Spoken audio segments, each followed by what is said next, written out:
They say the internet never forgets, but I wish it would, because my biggest mistake, the one thing I swore I'd take to the grave, became the one thing everyone knew. I'm Amira. I'm 34, a mother, a wife. Well, I was one. And I destroyed my marriage with one decision, one man, and one viral video.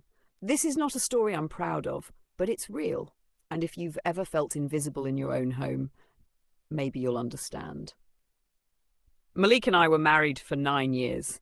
In the beginning, it felt like a dream, a movie kind of love. We were the couple everyone envied, playful, passionate, adventurous. He used to leave notes on the bathroom mirror.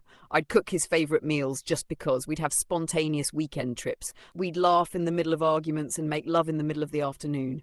But as the years passed, something shifted.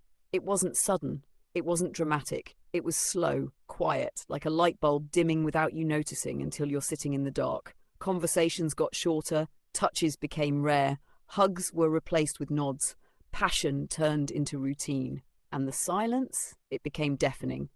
I tried to talk to him. Malik, are you okay? Yeah, just tired. Want to do something together this weekend? I've got work, maybe next week. And so I stopped asking. I stopped hoping. He wasn't cruel. He wasn't abusive. He just wasn't there. Sometimes I'd sit across from him at dinner and he wouldn't even look up from his phone. I'd speak and he'd grunt. I'd cry in the shower, towel off, and walk into the room like nothing happened. I began to feel like a shadow in my own home. I remember one night so vividly. I had cooked his favourite jollof rice and fried plantain. I set the table, lit candles, wore the dress he once said made me look like a goddess. He came home late, walked past the table, grabbed a beer, sat on the couch and turned on the TV. Didn't say a word, and in that moment, something inside me cracked. Then came Kofi. I didn't go looking for him. I wasn't searching for anything, just distraction. My friend Aisha begged me to help with a community fundraiser. I went reluctantly, dressed in old jeans, tired from a restless night. Kofi was the photographer, young, confident, with eyes that saw everything, including me. He snapped a photo of me laughing, holding a tray of puff puff.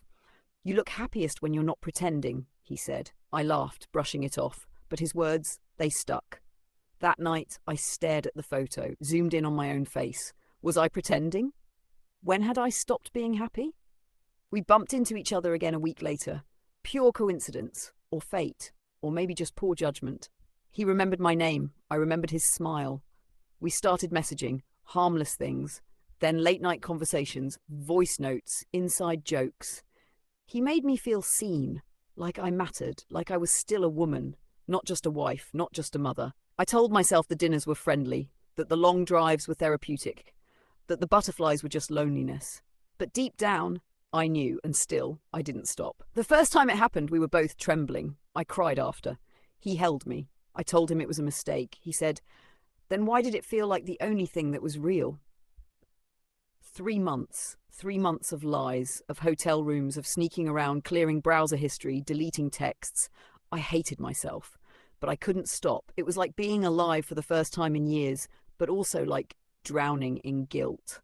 Then it all came crashing down.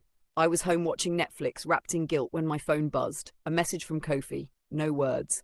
Just a link. I clicked. A video. Grainy, but clear enough. Us, in the hotel hallway, laughing, kissing. My dress. His arm around me. My face lit up. 12,000 views, then 19,000, then 48,000. Posted on TikTok, then Twitter, Reddit, Instagram. Captioned, married woman caught with her side piece in a hotel lobby. I dropped my phone. My heart was beating so loud I could barely breathe. I tried to call Kofi. No answer. Tried deleting texts, deactivating accounts. But it was too late. The internet had me now. 3 hours later, Malik came home.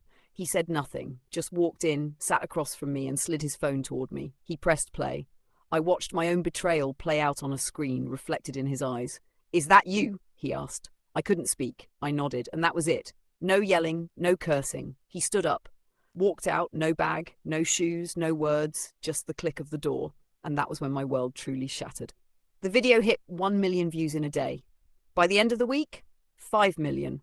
My face, my laugh, my sin, everywhere. People messaged Malik, friends, family, his co-workers, my co-workers, even strangers.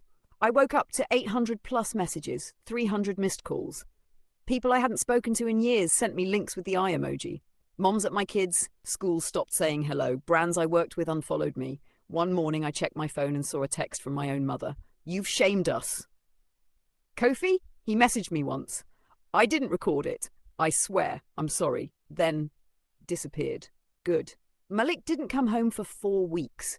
When he finally did, he didn't speak. He didn't sit. He handed me a brown envelope, divorce papers. He looked thinner, colder, like a man who had lost everything but couldn't cry anymore.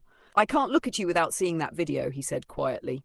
I tried to explain that I felt alone, that I begged for his attention, that I never stopped loving him. But my words sounded pathetic, even to me. He didn't need my reasons. He just wanted freedom. And I didn't fight him. I didn't deserve to. You'd think the story ends there. But no. The internet doesn't let you heal in peace. People made reaction videos, stitched my clip with commentary. This is why men don't trust women. She had a good man and threw it away. That's what happens when you marry someone out of your league. I became a cautionary tale, a meme, a trending hashtag. Even now, I still see my face sometimes on TikTok, in reels, in montages about infidelity. They don't know me, but they all had an opinion. Yeah. It's been 1 year. The video's now buried under newer scandals, but the internet forgetting doesn't mean I did. I go to therapy, I journal, I've tried to rebuild something stable for my kids, but I haven't dated, haven't kissed, haven't let anyone touch me. Because I still hear it. The laughter in that hallway, the silence when Malik pressed play, the sound of the door closing.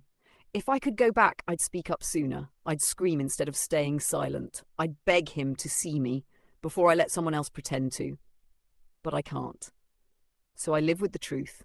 I tried to fix my marriage, but instead I set it on fire. And when the flames caught the internet, they didn't just burn my marriage, they burned me too.